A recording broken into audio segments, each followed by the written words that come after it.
How do you see the future of Europe and the future of the European Union? I mean, there are so many problems we have now: migration. We have the problem of Islamism. For example, I won't put in jeopardy position of Serbia, and will be very.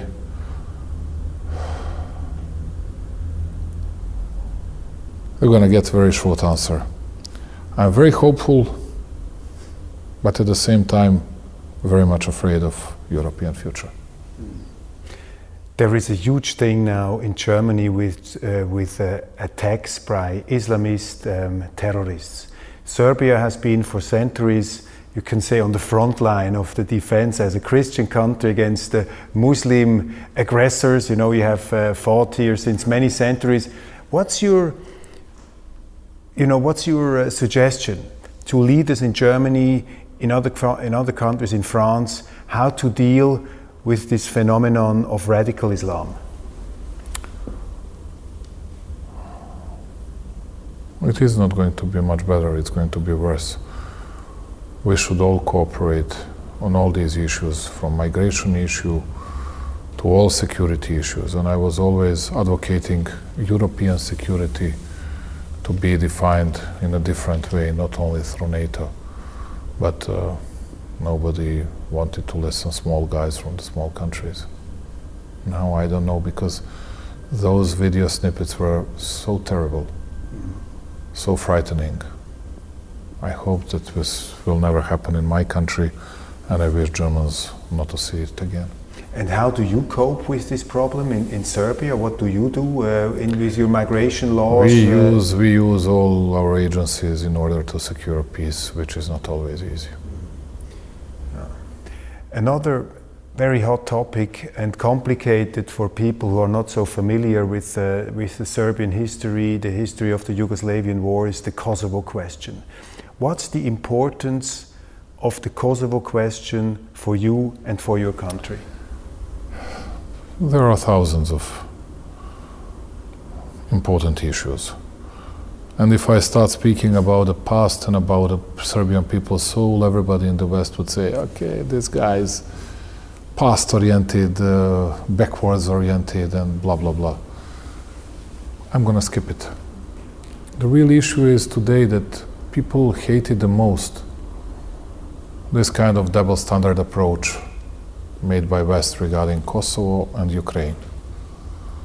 And this is something that you're going to hear at every single step you make here in Belgrade, from everybody, from absolutely everybody. And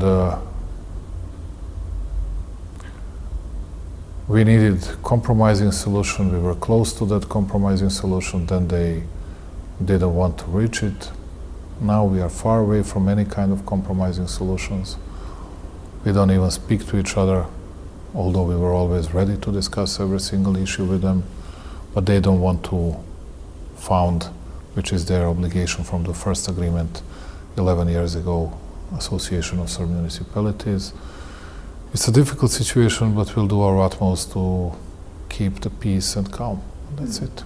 And for you personally, what's the most important issue about Kosovo? I mean, you are a young Serbian. I mean, you have witnessed the war, of course, you have seen it, but just for a foreigner to understand, what is, in your eyes, the most crucial issue in this whole question, which we probably don't understand? We need to get respect from the others, which means it cannot be a one-sided solution that Albanians get everything, Serbs lose everything. No one is stupid in Serbia. We know how difficult the situation is. But that's why we are insisting on a compromising solution. And to me, I believe in Serbian hard-working people. I believe in the region, to tell you the truth. We need open borders or no borders between Bosnia and Serbia, Albania and Montenegro and Serbia, North Macedonia and Serbia. But we are not close to that, unfortunately. We need to put economy as the most important issue for all of us. But on the other hand, when you have the war in Ukraine, when everybody's raising and rising emotions, you face the same here in the region. And when you speak to Serbs about Kosovo, every single song that we chant, everything, it comes from Kosovo. It's not against anyone, but we are very much, in a very deep way, tied with Kosovo, and you cannot untie that in a way that people from the West wanted. Before we try to find some optimistic beams of light at the horizon, we have to talk about one issue which is also extremely complicated, the war in Gaza. This is something which is like, I don't know, it's a biblical conflict. It's very tough. What's your take on that? What's your perspective on the war in Gaza? How dangerous is it? Is it also part of this very explosive environment that we have now? It is. Now you see that it's a bigger problem with Hezbollah than with Hamas in Gaza, with Hezbollah in Lebanon. And I hope that all sides will try to find a proper and peaceful solution. And we have always been very close to both, to Jewish people and to Arab people, since we founded a non-aligned movement, if you remember. Now we can just advocate a peace, but it's when they launched that draft proposal resolution on Srebrenica, they got thousands of questions from at least 100 countries all over the world. Okay, why don't you do it with Gaza? And their response was, of course, unofficially, well, that's why we are doing with Bosnia and Serbia. It's easier than doing it with Gaza because Americans and the others will never allow it. And then, in order to show that we don't hate Muslims, we'll go against Serbs because we cannot go against Israel. And then we paid once again the price instead of someone else. Yeah. I wrote in my newspaper against this decision with the massacre of Srebrenica. I said this is not a genocide. I mean, it was a massacre. It's clear it was like it's a terrible incident. But what kind of answers did you get when you were saying? I didn't even go to that to the issue of legal liabilities, individual, collective, or whatever. My question was very simple: whether it was genocide or a terrible crime or everything else. Dodik was insisting on that. I was not. I was asking three other questions. Number one, why are you doing this after having that resolution on all genocides in general from 2015? Why are you doing this in a very particular moment? And number three, are you sure that you are going to reconcile anyone, or it's going to be more tensions and more political turmoils in the region?